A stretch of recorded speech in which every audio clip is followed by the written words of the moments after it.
This story contains fictional depictions of exorcism, spiritual horror, and unsettling supernatural themes. It is intended for mature storytelling audiences and is not based on any real individual, parish, or diocese. Viewer discretion advised. Some doors are locked for a reason. In the autumn of 1974, one young priest in rural Maryland decided he knew better. The fog rolled low over Millbrook Hollow that October, curling between the dying corn stalks like something breathing. It was the kind of Maryland countryside postcards never showed, not the sailboats of the Chesapeake, but the quiet, forgotten backroads where tobacco barns leaned with age and the church bell was the only clock anyone trusted. St. Agnes Parish sat at the edge of town, its gray stones slick with the season's first rain, and inside its rectory, Father Thomas Whalen knelt before a small wooden crucifix, praying not for guidance, but for a chance to matter. He was 29, newly ordained, and hungry, not for food, but for purpose. The older priests whispered that Whalen wanted to be remembered, and perhaps they were right. He had read every account of the old rites in secret, long before the church would have permitted it, poring over Latin texts by candlelight while Monsignor Aldous Reyes slept down the hall. The knock came just after midnight. It was Daniel Kessler, a tobacco farmer whose hands trembled not from cold, but from 3 sleepless nights. His youngest daughter, Mary, barely 12, sweet-tempered, the kind of child who left cornbread on the porch for stray cats, had stopped being herself. The furniture in her room moved on its own. The dog wouldn't go near her door. And twice now, in a voice too deep and too old to belong to a child, she had spoken things about the Kessler family's past that no one but God should have known. "Please, Father," Daniel whispered, rain dripping from his coat onto the rectory floor. "The doctors say there's nothing wrong. But I know what I saw." Whalen's heart quickened, not with fear, but with something dangerously close to excitement. Here, at last, was his calling. He should have woken Monsignor Reyes. Church protocol was clear: no priest performs the rite of exorcism alone, uninvestigated, unapproved. 2 clergymen. Medical evaluation first. Written permission from the bishop. Whalen followed Daniel out into the fog instead, his black coat snapping in the wind, his silver crucifix clutched so tightly it left a mark in his palm. Behind him, in the dark rectory window, Monsignor Reyes stood watching, having heard everything, and said nothing at all. Some say that was the first mistake. Not Whalen's pride. The old priest's silence. He had studied the old rites in secret. He had never once considered that knowledge without wisdom is its own kind of danger. The Kessler farmhouse groaned under the weight of the storm, its windows fogged with breath that wasn't the wind's.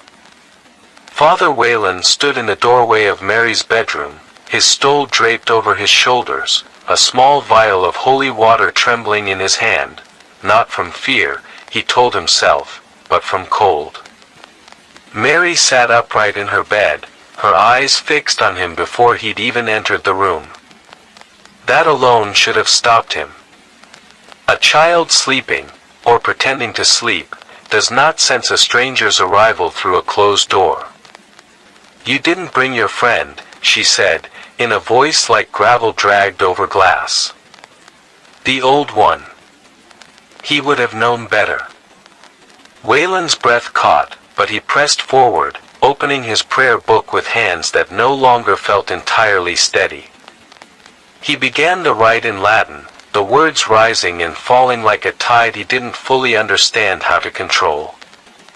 The temperature in the room dropped so sharply that his breath became visible, curling upward like smoke from something unseen.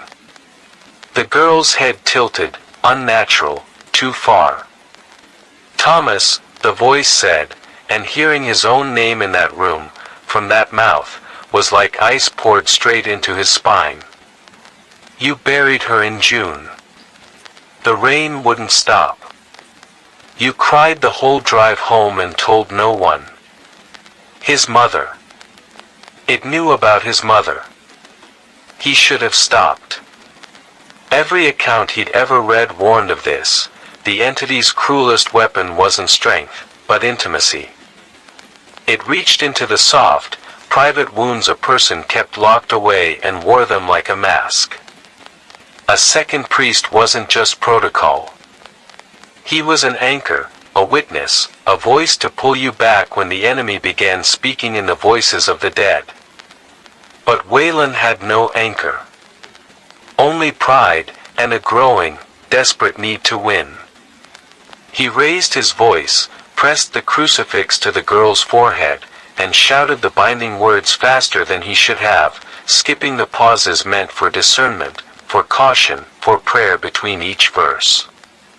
The old texts called this rushing the threshold, and warned it left the door only half closed. The girl's back arched. She screamed something that wasn't a word in any language Wayland recognized. And then, all at once, she went limp, breathing steady, ordinary, a sleeping child once more.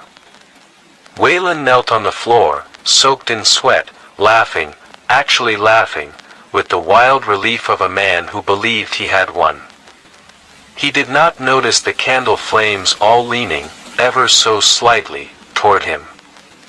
He did not notice that the room, for the first time all night, had gone completely, unnaturally still. Pride sees only its own victory. It rarely sees what victory has cost. A name is a powerful thing. The old priests knew this. That is why they warned, never, under any circumstance, speak it aloud. Daniel Kessler wept with gratitude on the farmhouse porch, pressing folded bills into Wayland's hands that the young priest refused, though not without a flicker of satisfaction at being offered them. Mary slept peacefully upstairs for the first time in a week, and for a moment, standing in the cold Maryland night with the storm finally breaking apart overhead, Father Thomas Wayland felt something he hadn't felt since his ordination: certainty. He had done what the old texts only theorized about. He had done it alone. But triumph makes men careless, and as he gathered his things to leave, Daniel asked the question that would unmake everything. Father, what was it? What was inside her? Wayland should have said nothing. The old warnings were specific on this point, tucked into the margins of texts far older than the church itself. To name a thing is to acknowledge it, and to acknowledge it is to invite it to remember you. But pride does not listen to margins. Wayland had read the entity's true name once, buried in a 17th century account he'd smuggled from a locked archive, a name meant only for silent recognition, never for speech. He said it aloud. Just once. Just to prove that he knew it. The candles in the room did not flicker this time. They simply went out, all of them, at once, without smoke, without wind. Daniel didn't seem to notice. He only nodded, relieved, already moving toward the stairs to check on his daughter. But Wayland felt it, a cold that didn't come from the storm outside, settling instead into the space just behind his own shoulder, like breath on the back of his neck from someone who wasn't there. He drove home through fog so thick his headlights barely cut 10 feet ahead, the tobacco fields reduced to gray silhouettes on either side of the road.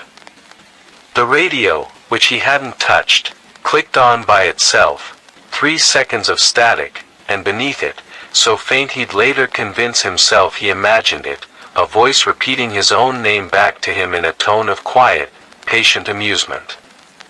He didn't stop the car. He didn't turn around. He told himself it was exhaustion, nerves, the mind playing tricks after a long night's work. By the time he reached the rectory, the fog had followed him all the way to the door, thick, unnatural, pooling around his ankles like something alive that had chosen, quite deliberately, to come home with him. Some victories are not victories at all. Some are simply invitations, wearing victory's face. A home is supposed to be safe. But safety only exists in the absence of what refuses to leave. The rectory was quiet when Wayland stepped inside, too quiet, the kind of silence that seems to hold its breath.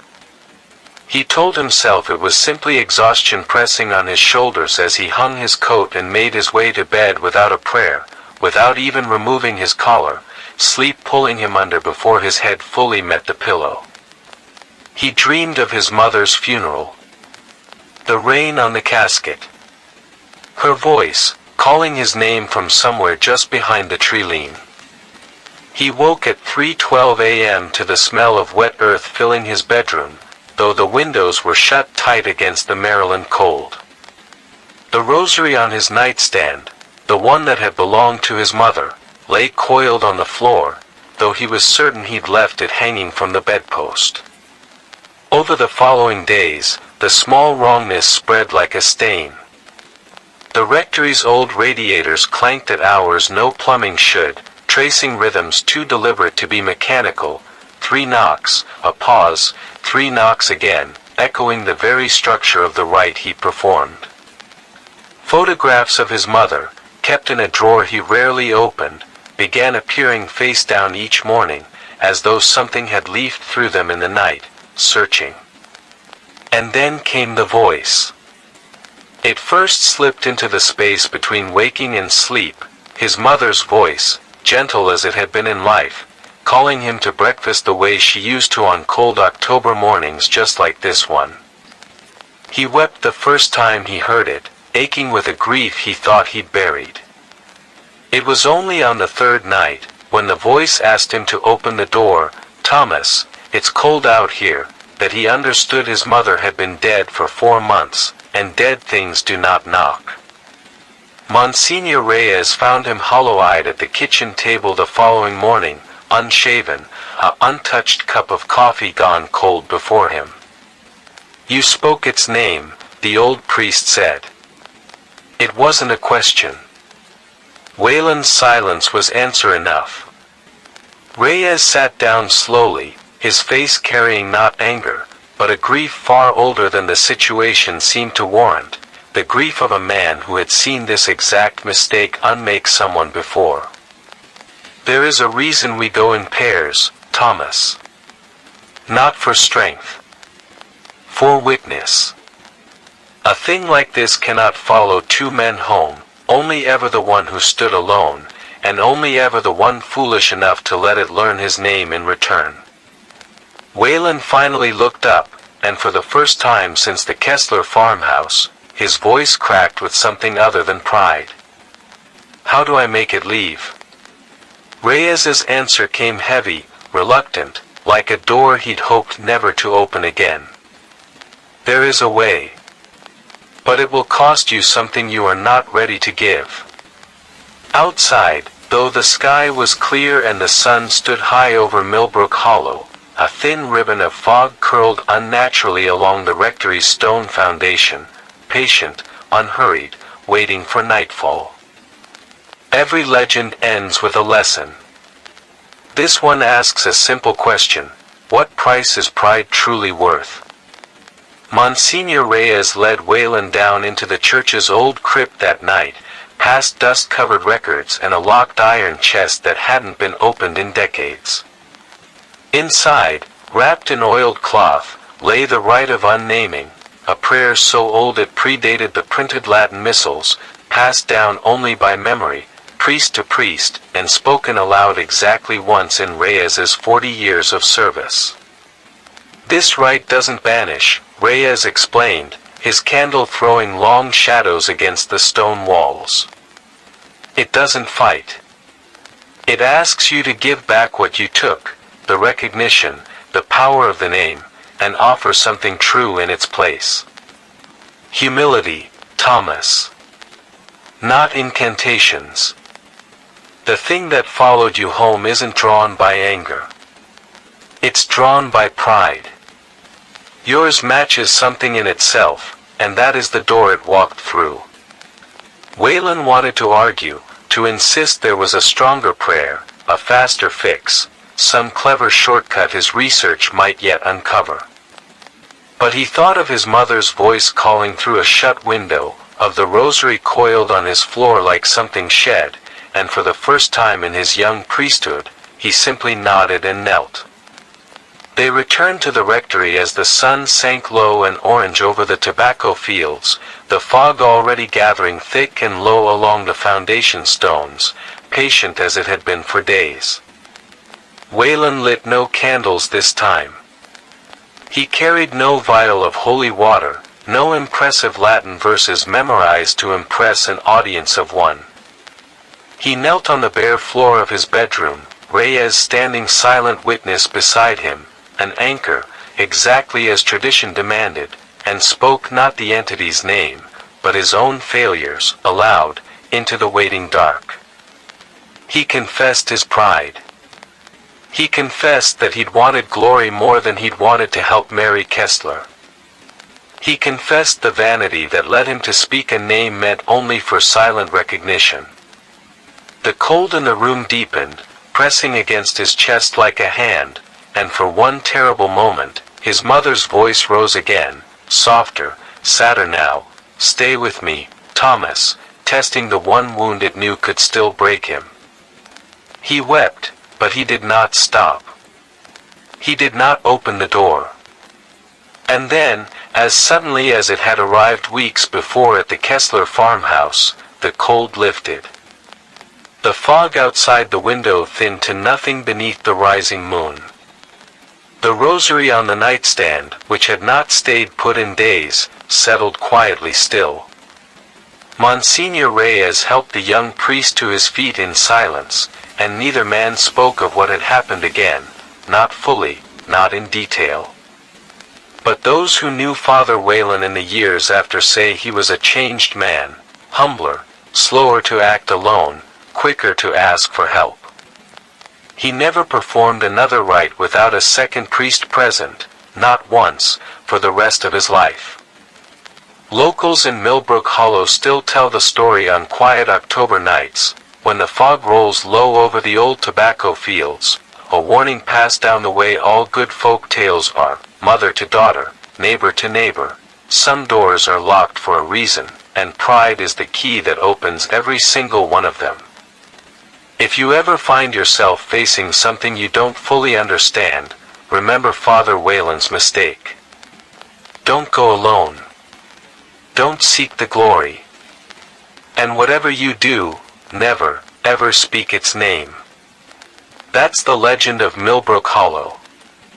If this story gave you chills, make sure to subscribe to Scary Folk Tales USA for more American horror legends every week, and tell us in the comments, would you have broken the rules like Father Wayland did?